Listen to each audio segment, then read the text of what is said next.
paciente com deslocamento de disco com redução, e vai fazer reabilitação, o que você faz com a posição condilar? Isso é uma ótima pergunta. Primeiro o que é um deslocamento de disco com redução, pessoal? Deslocamento com redução o disco ele anterioriza, mas ele volta. Então, ele escapa um pouquinho do côndilo em abertura, mas ele volta. Então, em algum momento, ele está fora, ele está anteriorizado e ele volta. O que você tem que fazer nessa situação? Novamente, anamnese. Você vai observar fatores de risco, hipovitaminoses, doenças articulares prévias, histórico familiar, dor. Saber que ele tem um disco que está deslocado. Como é que você sabe isso? O estalo. Quando ele estala, ele está recapturando. Se ele sabe que ele tem um disco deslocado, ele sabe que aquilo é um fator de risco. Você vai mostrar, me lembra, tá? Me manda mensagem que eu mando. Um vídeo onde você tem uma recaptura de disco e uma compressão da zona posterior. Então, o que você tem que fazer com esse paciente que tem o disco deslocado? Manter ele com uma lubrificação ideal da cartilagem. Como é que a gente faz isso? Por que o corpo desse paciente não está lubrificando ou está lubrificando? Aí é uma outra aula, mas assim, basicamente o protocolo. Se é um paciente com muito fator de risco de dor, né? Fator de risco de dor, e tem dor, ressonância, para você se proteger e proteger o paciente. Explica para ele, eu já entro com medicação, com suplementação, na verdade, né? Para que ele possa melhorar aí a lubrificação da cartilagem. Então, eu já entro com colágeno tipo 2 e já entro com MUV. Isso geralmente melhora.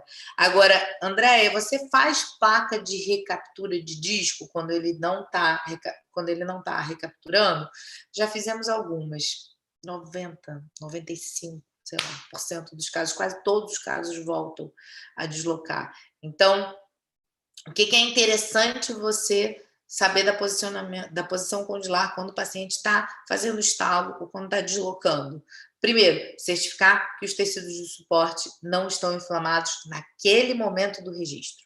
Por isso a gente suplementa, por isso a gente controla sono, por isso a gente tira todos os fatores de risco de dor. Momento da dor, momento de estar em crise, o paciente chegou em crise de dor, não é o momento de registrar a cêntrica do paciente, nunca.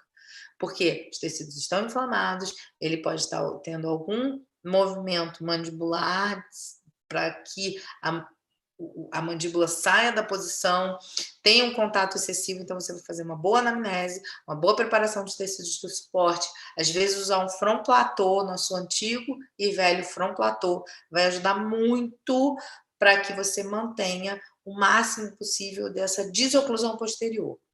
Côndilo agora pode estar, os tecidos de suporte estão prontos para ser registrados, aí sim a gente registra. Isso demora muito não, tá? No máximo um mês você já ganha esse espaço para registro. E muitas vezes, se você fizer a tomografia do espaço articular, você vai saber se o paciente tem o espaço ideal posterior e anterior. E aí vai ver se você vai anteriorizar, se é uma classe 2 esquelética que pode ser compensada com ortopedia e depois de reabilitação. E aí o céu é o limite, né? A gente precisa falar desse fluxograma de decisões. Mas basicamente, num caso de estalo, fale para o paciente que ele é um fator de risco, tenha certeza que ele não está em crise naquele momento do registro, faça a tomografia para ver os espaços condilares e a ressonância para observar o disco e saiba aonde posicionar essa mandíbula.